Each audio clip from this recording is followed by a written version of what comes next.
नमस्कार मित्रों, आज हम चर्चा करेंगे। नाथों में एक शब्द प्रचलित होता है अवधू।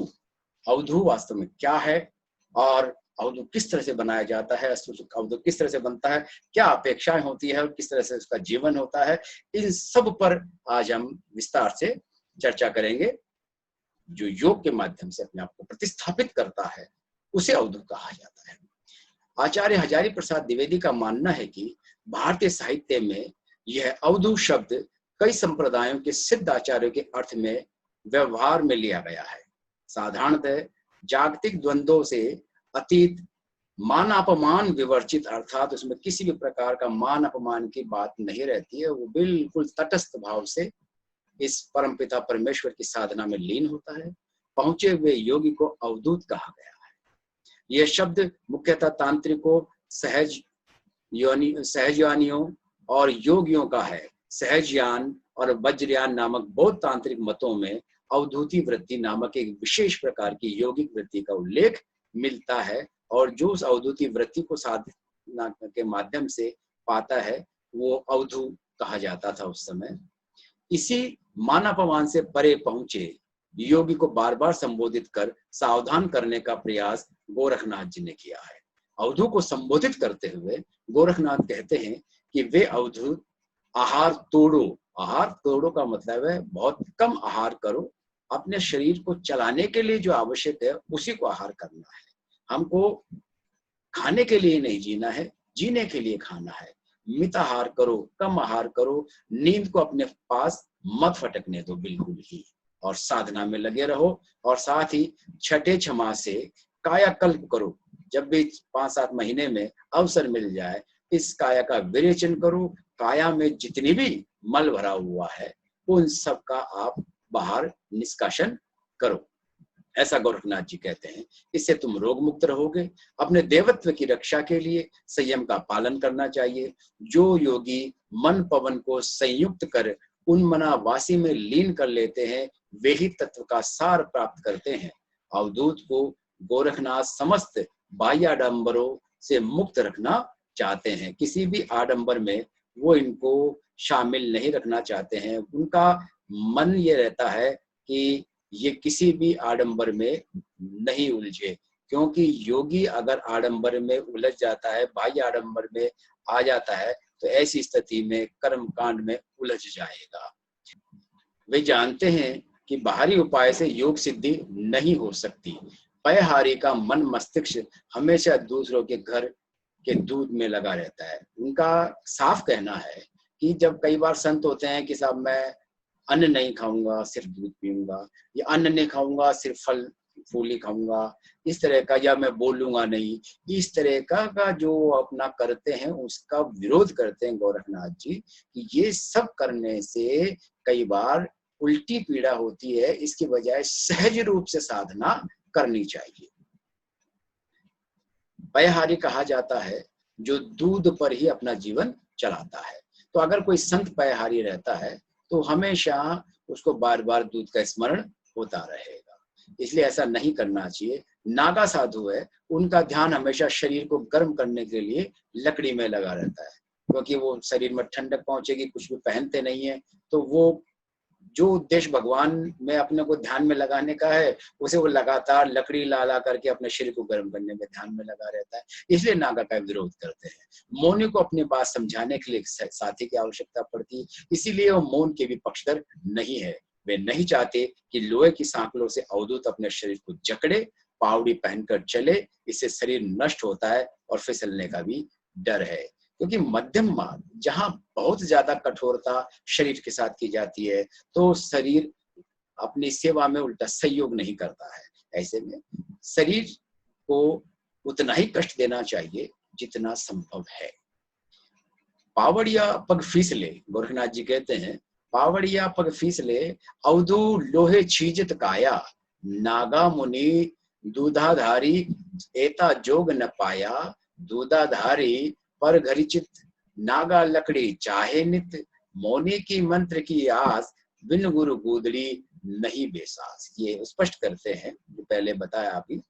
गोरखनाथ जी अवधूत के शरीर के 9 द्वार बंद करके वायु के आने जाने का मार्ग रोकने को कहते हैं, कि लगातार प्राणायाम की साधना से कुंभक क्रिया को बहुत अधिक मजबूत करे और अपने नवों द्वारों पर बंध लगा करके, जैसे कहा जाता है उड्डयन बंध, जालंधरी बंध है, इस तरह के बहुत सारे बंध हैं, उनको बंध को लगा करके वो इन मार्गों को रोके और अंदर ही उस पवन को, जो अपनी संधियां हैं, वो 64 संधियां मानी गई हैं अलग अलग नाड़ियों की, उनमें जो हवा का आना आवागमन रहता है वो रुके। इस विधि से निश्चित ही कायाकल्प होगा और साधक सिद्ध हो जाएगा।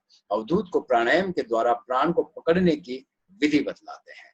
प्राणायाम के द्वारा प्राण पकड़ने से उन्मनावस्था सिद्ध होती है।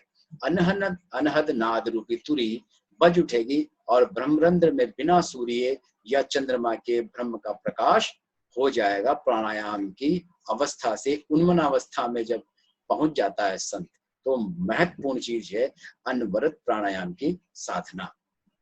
सांस उसास प्राणायाम की स्थिति है, सांस लेना और छोड़ना। बाई को भशिवा रो की लेहु नव द्वारम, छठे चमासी काया पलटिवा। काया पलटिवा का मतलब है काया को सर्विस कर लेना, काया को पूरा कचरे को बाहर निकाल देना। तब उन्मनी जोग अपारम, क्योंकि मल यदि शरीर में बना रहेगा तो वो साधना में बाधा पहुंचाएगा। अवधूत सहस्त्र नाड़ी पवन चलेगा, कोटि झमके नादम, बहतरी चंदा बाई सौशा, किरणी प्रगति जब आदम। ये स्पष्ट करते हुए कहते हैं। वही गुरु चेला संवाद में श्री ध्रुवलनाथ जी कहते हैं, खलक देखने को कपड़ा रंगवाइए, दुनिया को दिखाने के लिए, खलक को दिखाने के लिए। खलक देखने को कान चिराइए, खलक देखने को खाक मलिए, खलक देखने को मलमल नहाइए, खलक देखने को जटा बढ़ाइए, खलक देखने को मूंड मुंडवाइए, खलक देखने को अग्नि तपस्या करिए, खलक देखने को जल में बैठ जाइए तपस्या करने के लिए, खलक देखने को तिलक छाप लगाइए, खलक देखने को सुमरन माला लाइए, खलक देखने को कानों जनेऊ पहनिए और खलक देखने को 68 तीर्थ नहा के आइए। खलक देखने से ईश्वर कभी नहीं मिलेंगे, खलक देखने से ईश्वर कभी ना मिले। खलक को दिखाने के लिए बाह्य आडंबर नहीं करना है, ईश्वर को चीने से ही राम मिल सकता है। कहे दुर्बलनाथ दया गरीबी शील संतोष की समझ गुरु से पाइए, यही अवधू का गहना है। दया गरीबी शील संतोष यही अवधू का गहना है, इसी से वो ईश्वर की प्राप्ति कर सकता है। अतः सच्चे वैराग्य हेतु अपने हृदय को साफ करिए और ईश्वर के नाम की इच्छा करो, अर्थात उसका मनन करो। अपने शरीर की खाक करो, उसकी परवाह मत करो। शरीर की लगातार आसन के माध्यम से साधना करते रहिए। अपने हृदय का मेल धो, जिसमें काम क्रोध मद लोभ मोह भरा हुआ है, उसको बाहर निकाल दीजिए। अपने जतमत में रहो, अपने कुकर्मों को दूर करो, अपने शरीर की अग्नि बुझाओ, काम की तपत को बुझाओ, ईश्वर के नाम की छाप लगाओ, ईश्वर के नाम को गुप्त रटो, ज्ञान रूपी जनेऊ को ग्रहण करो। गंगा यमुना और सरस्वती, हिंगला पिंगला और सुखमना, ये तीनों धाराएं बहती है और त्रिवेणी के घाट पर संतों का स्नान होता है। 68 तीर्थों का यही फल प्राप्त हो जाता है। त्रिवेणी के घाट पर अपने 9 दरवाजे बंद करके 10वां द्वार में ध्यान लगाते हैं, वे गुप्त नाम रटते हैं, वे वैराग्य को पाते हैं। ये गुरु चेला संवाद में श्री ध्रुवलनाथ जी ने स्पष्ट किया है। जोगी गोरखनाथ जी का अत्यंत आत्मीय संबोधन है, जो अवधूत को कहा गया है। जोगी को जोगी भाई कहते हैं। अत्यंत आत्मीय भाव से जोगी को उसी प्रकार समझाते हैं जिस प्रकार उपनिषद का ऋषि अपने शिष्य को निकट बैठाकर समझाता है। योगियों को अध्यात्म की सिद्धि में लगने की प्रेरणा देते हैं। कहते हैं, हे भाई, जागृति के मूल को मत भूलो। हमारे ईश्वर हमारे ही भीतर बैठे हैं, वह हमारे सब कर्मों की जांच पड़ताल करते हैं। हे योगी, दासी, स्त्री, घर बार और मकान रखना योगी के लिए वैसे ही है जैसे वेश्याक्रम में प्रवृत्त होना। ध्यान रहे, योगी आपके लिए दासी रखना, स्त्री रखना, घर बार रखना और मकान योगी के लिए पैसा इकट्ठा करना, इस सब वेश्याक्रम में प्रवृत्त होना जैसा ही है। अगर विधवा नारियों का संग करोगे तो तुम रोम रोम करके नरक में पड़ जाओगे। एक बूंद शुक्र के लिए तुम्हें बाल हत्या का सा फल मिलेगा। योगी संपूर्ण ब्रह्मांड को अपने शरीर के भीतर ही अनुभव करता है। इस व्यष्टि शरीर को समष्टि के साथ तदाकार करता है। व्यष्टि यानी छोटा शरीर, ये स्थूल, और समष्टि यानी सारी सृष्टि, उनके साथ साथ तदाकार करता है, उसके साथ जोड़ता है। इस सीमित शरीर में ही योगी शाश्वत अनंत ब्रह्मांड का दर्शन करता है। जब योगी को इस प्रकार की दृष्टि प्राप्त हो जाती है, तब वह स्वयं को विराट पुरुष अनुभव करने लगता है। व्यष्टि शरीर का ब्रह्मांड के साथ केवल समायोजन ही नहीं होता, अपितु एक दूसरे की पूर्ण आध्यात्मिक एकता स्थापित हो जाती है। सच्चा योगी अपने आप को सभी जीवों में तथा समस्त जीवों को स्वयं के भीतर देखता है। इस प्रकार इस विभिन्नता युक्त संसार में वह समदर्शी हो जाता है। इसी प्रकार एक सिद्ध योगी के तत्व ज्ञानोलोकित आध्यात्मिक अनुभव के समस्त सजीव व निर्जीव, चेतन व अचेतन, तार्किक व अतार्किक रूप में मौलिक तथा अभेद अंतर नहीं है। वे शिव शक्ति की प्रापंचिक आत्म अभिव्यक्तियों की केवल विभिन्न स्तर हैं। अस्तित्व के विभिन्न स्तर एक ही परमात्मा के प्रापंचिक रूपाकारों के केवल विभिन्न प्रकार हैं। परमात्मा एक ही है और हम सब उसी के अलग अलग रूप हैं। एक ही परमात्मा अपनी असीम आध्यात्मिक शक्ति के द्वारा इस समस्त विभिन्नताओं के रूप में प्रकट होकर के उनके माध्यम से क्रीड़ा करता है। सब आत्माओं में उसी परमात्मा का अंश अलग अलग तरीके से वह क्रीड़ाएं कर रहा है। वह सर्वात्मा, सर्व संचालक, सर्वज्ञ, सर्वभोक्ता तथा सर्वोपरि है। परमात्मा और उसके विभिन्न रूप मूलतः अभिन्न है। शरीर आत्मा से भिन्न नहीं है। उसके समस्त रूपाकार उसकी प्रापंचिक आत्मानुभूतियां हैं। वह इन प्रापंचिक शरीरों के स्वामी व आत्मा के रूप में परमार्थिक है, ऐसा वो कहते हैं। जब गोरखनाथ जी सुनी गुणवंता सुनी बुद्धिवंता कहते हैं तो वे उन्हें सदगुरु की महिमा बतलाते हैं। वे कहते हैं कि हे सुनो बुद्धिमानो, अपने अनंत शिष्यों की वाणी सुनो। सदगुरु के मिलने और उन्हें सिर झुकाने से वह सांसारिक रात्रि जागते जागते यानी कि ज्ञानमय अवस्था में बीत जाती है। जीव अज्ञान की नींद नहीं सोता है। गोरख सिद्धांत संग्रह में गुरु की महिमा के प्रारंभ में बतलाई गई है। गुरु को समस्त श्रेयों का मूल कहा गया है। जो भी हमें प्राप्त होना है उन सब का मूल गुरु है। एकमात्र अवधूत को ही गुरु बनाने को कहा है। जो अपनी पूर्ण साधना में सिद्ध हो गया हो, अवधूत हो, उसे ही गुरु बनाना चाहिए। हर किसी को गुरु नहीं बनाना चाहिए। केवल खाली वस्त्र पहनने से संत नहीं हो जाते हैं। साधना से अपने शरीर को जो साध चुका है वही वास्तव में योगी है। अवधूत के विषय में कहा गया है कि अवधूत वह है जिसके प्रत्येक वाक्य में वेद निवास करते हैं, जिसके पद पद में तीर्थ बसते हैं, जिसके एक हाथ में त्याग और दूसरे में भोग है, इसके बावजूद वह त्याग और भोग से निर्लिप्त है, तटस्थ है। सुत संहिता में तो उसे वर्णाश्रम से भी परे बताया गया है और वह समस्त गुरुओं का साक्षात गुरु है। उससे न कोई बड़ा है न कोई बराबर ही है। जब गोरख सुनौरे भोंदू कहते हैं तो उन लोगों को संबोधित करते हैं जो अधकचरे गुरुओं से योग सीखते हैं। अधकचरे गुरुओं से योग सीखने और रेड़ी के पेड़ में अमृत डालने से कोई अंतर नहीं है, दोनों बराबर है। अमृत का बेकार करना है। सदगुरु से मिलने पर ही उद्धार हो सकता है। गोरख इस कामदेव से सुंदर शरीर को व्यर्थ गंवाने से रोकते हैं। बहुत कम ऐसे प्रसंग आए हैं जब गोरख स्वयं अपने मन को संबोधित करते हैं। जब कभी ऐसे प्रसंग आते हैं तो वे अपने मन को निर्द्वंद होने की बात कहते हैं। वे अपने मन से कहते हैं कि हे मन, परम ब्रह्म होकर निर्द्वंद हो जा, तू ही अपने आप को ब्रह्म मान, अहम ब्रह्मास्मि की कल्पना कर। मूलाधार चक्र में रहने वाले सूर्य को सहस्रार चंद्रमा में सजा, अर्थात सूर्य और चंद्रमा का योग कर।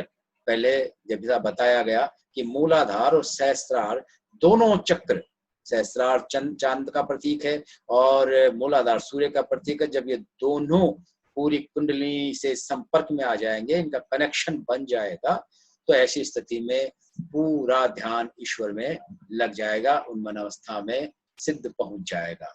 वे अपने मन को अमृत पान करने के लिए प्रेरित करते हैं। कहते हैं, ब्रह्मरंध्र के कपाट खोलकर महारस अमृत का पान कर। चंद्रमा को पीटने की लकड़ी बना ले और सूर्य को तख्ता या शिला बना ले। जिस पर धोबी कपड़ा पीटता है, उस प्रकार धोबी नित्य प्रति उसका कपड़ा धोता है, अर्थात जीवात्मा का मेल छुड़ाता है। उसी प्रकार तुम माया को दूर कर दोष युक्त नाड़ियों को वायु से भरकर शुद्ध कर। बंकनाल सुषमना को वायु से भरो, यही पार उतरने का मार्ग है। मन रे राजा राम होइली नृदंद, मूले कमले सजीले रविचंद। अनहद घोरो भवे त्रिवेणी के घाट, पिए ले महारस फाटिले कपाट। चंदा करिले पुष्टा सुरजी करिले पाठ, नित उठ धोबी धोवे त्रिवेणी के घाट। अर्थात सहस्त्रार और मूलाधार दोनों का संयोजन इस तरीके से कर ले कि नित प्रति अमृत का पान होता रहे। अब ये अमृत का पान जो करता है अवधू, उसको कई नियमों से अपने शरीर को, अपने मन को बांधना पड़ता है। डॉक्टर योगी विलासनाथ जी के श्री नाथ रहस्य पुस्तक के अनुसार अवधू के लिए कुछ नियम बताए गए हैं। उन्होंने अपने नाथ रहस्य पुस्तक में मानसिक नियम और शारीरिक नियम अलग अलग स्पष्ट किए हैं। तो मानसिक नियम के अनुसार मानसिक दृष्टया अवधू का मन और बुद्धि पूर्णतया निर्मल स्वच्छ होना चाहिए, और इसीलिए साधक हमेशा साधना, मंत्र जप, भजन में अपने आप को व्यस्त रहे, क्योंकि खाली मन शैतान का घर होता है। खाली मन रहेगा, मन विचलित होगा और विभिन्न वासनाओं में लीन होगा, और वासनाओं में लीन होगा तो भजन की कमी होती जाएगी, जो है वो भी चला जाएगा। इसलिए बुद्धि को पूर्णतः निर्मल करके स्थिर रखने का प्रयास करना चाहिए और अनवरत व्यस्त रहना चाहिए। अवधू हमेशा निर्भय तथा निरारस, अनास, निरारस का मतलब है किसी भी विशेष रस से दूर, न उसे किसी में आसक्ति है, न प्रेम है, न घृणा है, न कुछ, किसी प्रकार का कोई रस नहीं है। सब जगह से उसको अच्छा लगता है, सभी जगह से तटस्थ है। अवधू हमेशा निर्भय तथा निरारस अनासक्त भाव में रहना चाहिए। मन बुद्धि पर अति दबाव नहीं होना चाहिए। अवधू को स्त्री से शक्ति पूर्वक दूर रहना चाहिए। एकांत में बालिका, कुमारी औरत से बातचीत बिल्कुल नहीं करे। उससे रूप, रस, गंध, स्पर्श इत्यादि से दूर रहना चाहिए। अवधू मानसिक दृष्टि से स्त्रियों को कोई भी भाव में नहीं अपनाना चाहिए। मन में चाहे उसे किसी भी रूप में, कल्पना के रूप में, अपने मस्तिष्क में स्त्री को स्थान नहीं देना चाहिए। स्त्री के प्रति निरारस, अनासक्त तथा कर्तव्य दक्ष होना चाहिए। स्त्री सदैव माँ के रूप में पूजनीय है, इसलिए और कोई बारे में विचार करना ही नहीं चाहिए। अवधू के लिए स्त्री को किसी भी भाव से देखेंगे तो किसी न किसी रूप में मन बुद्धि आसक्त हो जाएगी। यहाँ तक कि वो तो माँ के रूप में भी देखने पर ममत्व जागता है, उसके प्रति आसक्ति होती है, वह भी नहीं होनी चाहिए। ब्रह्मचारी विषय में पूर्ण आत्मविश्वास एवं धैर्य होना चाहिए। मन चित्त सद्गुरु मंत्र जाप का हमेशा चिंतन में रखे, जिससे काम, क्रोध, मद, मोह, अभिमान से अवधू बचता रहे। मन बुद्धि में परिवर्तन होता ही है, इसलिए अवधू ने अपने काम, क्रोध, मद, मोह, मत्सर और आध्यात्मिक क्षेत्र में शक्ति रूप में हमेशा परिवर्तनशील रहने का प्रयास करे। मन और चित्त के ऊपर संयम करने के लिए योग साधना ही एक उपाय है। योग साधना के अलावा कोई दूसरा उपाय नहीं है जिससे मन और चित्त का संयम हो सके। अवधू का मन तथा विचार सर्वस्वी, व्यापक होना चाहिए। सबके प्रति समभाव होना चाहिए।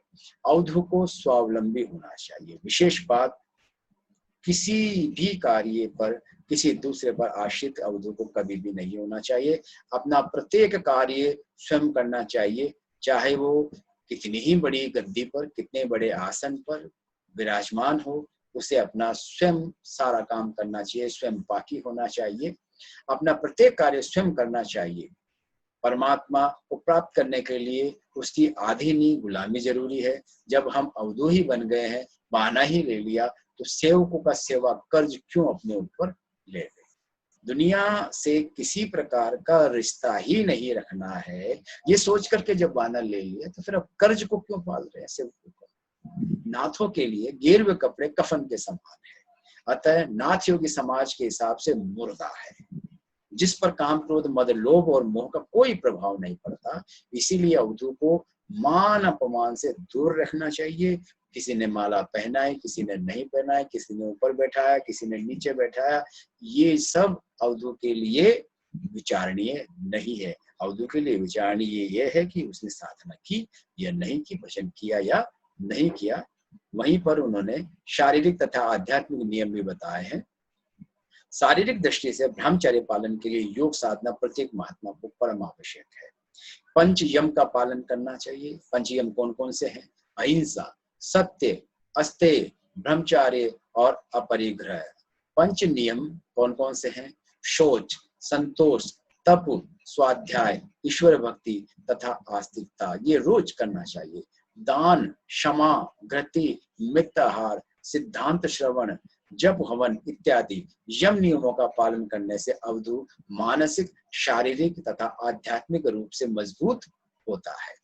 कुछ योगासन है जो रोज करने चाहिए। प्राणायाम तो करना ही चाहिए, उसके अलावा स्वास्तिकासन, कुक्कुटासन, गोरक्षासन, ये ऐसे आसन है जिनमें बहुत लंबे समय तक अगर अवधू बैठता है तो ऐसे में उसका काम विकार खत्म हो जाता है और उसकी कुंडलिनी जागृत हो जाती है।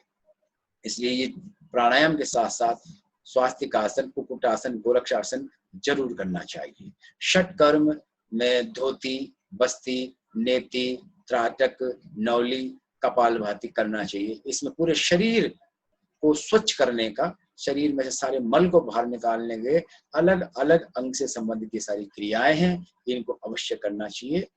मुद्रा में बैठना चाहिए, महामुद्रा में, महाबंधों में, महाभेद, खेचरी मुद्रा, उड्डयन मुद्रा, मूलबंध, जालंधर बंध, विपरीत करनी, वज्रोली, शक्ति चालन मुद्रा आदि करनी चाहिए। अवधू ने अपने सतगुरु प्रसन्नता अनुग्रहित प्राप्ति करना बहुत जरूरी है, अर्थात उसके प्रत्येक कर्म से उनका गुरु प्रसन्न हो, वही कर्म उसे करना चाहिए। ऐसा कोई कर्म नहीं करना चाहिए जिससे उनका गुरु प्रसन्न नहीं हो, चाहे वो समाज की दृष्टि में अच्छा हो चाहे बुरा हो। समाज को प्रसन्न करना उसका उद्देश्य नहीं है, उसका उद्देश्य अपने गुरु को प्रसन्न रखना, जिससे वह सब यम नियम, योगासन, षट कर्म, मुद्राएं, उत्कृष्ट प्राणायाम की प्राप्ति होती है तथा शक्ति, प्राण शक्ति जाग जाती है। काया के 6 कमल चक्र तथा ब्रह्मा विष्णु महेश ग्रंथियों का भेद खुल जाता है। ये तीनों गुण हैं जिनको ब्रह्मा विष्णु महेश ग्रंथियां भी कहा जाता है। पंच इंद्रिय, स्वच्छता, स्नान सुबह शाम जरूर करना चाहिए। अति भोजन, अति निद्रा, श्रम से बचना चाहिए। फालतू बकवास, अश्लील बातचीत और अश्लील चलचित्र पुस्तकों से बिल्कुल दूर रहना चाहिए। अवधू को स्नान वातावरण अनुकूल गर्म या ठंडा पानी से करें, हो सके तो दोनों समय या एक समय तो अवश्य करना चाहिए। भोजन में मांस, मछली या कोई भी व्यसन, शराब, सुल्फा, तंबाकू, बीड़ी संपूर्णतः वर्जित होती है। कुछ साधु लोग तंबाकू, सुल्फा आदि पी करके अपने आप को मानते हैं कि ये साधुओं का कार्य है, जबकि ये नाथों में वर्जित है। इसका भी उपयोग नहीं किया जाना चाहिए अवधू के लिए। अवधू अपनी साधना एकांत में करे। अवधू ने साधना तथा अपने सदगुरु प्रति उत्साह, साहस, धैर्य, निश्चय, आत्मविश्वास में रहना चाहिए। आत्मा, परमात्मा, परमेश्वर, अपने इष्ट देवता के प्रति नितांत विश्वास और उत्कृष्ट भक्ति होना अनिवार्य है, जिससे भक्ति योग में सहज भाव निर्माण होवे। भक्ति योग में जब भक्ति की परम उत्कृष्ट, परम उच्च अवस्था निर्माण होती है, तब अवधू का मन के संपूर्ण विकार एवं बुरे संस्कार नष्ट होते हैं। हठ योग से ही मन चित्र निग्रह कर सकते हैं इत्यादि नियम सिखाते हैं। अतः यह कहा जा सकता है कि उपयुक्त नियमों की पालना करते हुए साधना करने वाला योगी ही अवधू है। सार रूप में कहें तो गुरु चेला संवाद में श्री बलनाथ जी वैराग्य के चिन्ह बताते हुए कहते हैं कि हे चेला, दया के रखने से धैर्य उत्पन्न होता है, गरीबी से ज्ञान पैदा होता है और आधीनी के रखने से परमात्मा से प्रीति होती है। समता के रखने से मन सुरती रुकती है और शील के धारण करने से कामदेव बनता है। संतोष के रखने से सर्व त्यागी होते हैं। इसे वैरागी ही परमहंस माने जाते हैं। दया, गरीबी, आधीनता, समता, शील, संतोष, यह गहना हरि भक्त का, मिटे कर्म का दोष। मन मारो तन बस करो, करो अभय का नाश, आवागमन मिटाई के सत्यलोक हुआ वास। तो इस प्रकार हमने अवधू को स्पष्ट करने का प्रयास किया। आप लोगों को कैसा लगा कृपया अपने कमेंट के माध्यम से हमें बताइएगा, और लाइक और शेयर तो अभी कर दीजिए, और सब्सक्रिप्शन में जरूर इसे आगे बढ़ाइए, और अच्छा लगे तो अपने मित्रों तक पहुंचाने का प्रयास करें। आगे किसी विषय के साथ फिर हाजिर होंगे, तब तक के लिए नमस्कार, धन्यवाद।